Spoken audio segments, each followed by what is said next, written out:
এমনকি মক্কার লোকেরা পরীক্ষা দেওয়ার জন্যে বলছে, তুমি যে বলছো কি আমি মসজিদে আল আকসাতে গিয়েছিলাম, তো বলো দিনই মসজিদের আকসার কটা দরওয়াজা?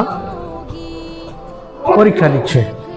তো আল্লাহ রসুল বলে কি আল্লাহ তাআলার সঙ্গে সঙ্গে আমার চোখে যেন ফটোর মতো পুরো মসজিদ আল আকসা পুরো মানে ভিডিওর মতো তুলে ধরেছে।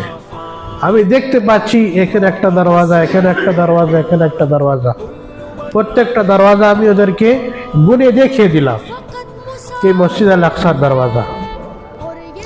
তো আল্লাহ রসুল সাল্লাল্লাহু আলাইহি সাল্লাম যখন মেরাজ থেকে ফিরে এসেছেন ওই মসজিদে আকসাতে, সমস্ত নবীদেরকে আজান, ফজরের আজান দেওয়া হলো, আর আজান দেওয়ার পরে জিবরাইল ইকামত দিল, আর আল্লাহ রসুল ইমামতি করলেন। সমস্ত নবীরা রসুল্লাহর পিছনে নামাজ পড়লেন। তো ইমাম হলেন কে? আল্লাহ রসুল। আর সমস্ত রসুল, সমস্ত নবী মুক্তাদি হলেন।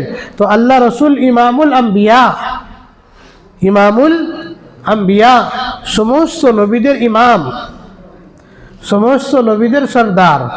তো আমার ভাইরা, আল্লাহ রসুল সাল্লাল্লাহু আলাইহি ওয়াসাল্লামকে আল্লাহ যে মাকাম আর মর্তবা দিয়েছে, এই মাকাম ও মর্তবার কারণ দেয়নি। আর আল্লাহ রসুল এই মেরাজের ঘটনা আর আল্লাহ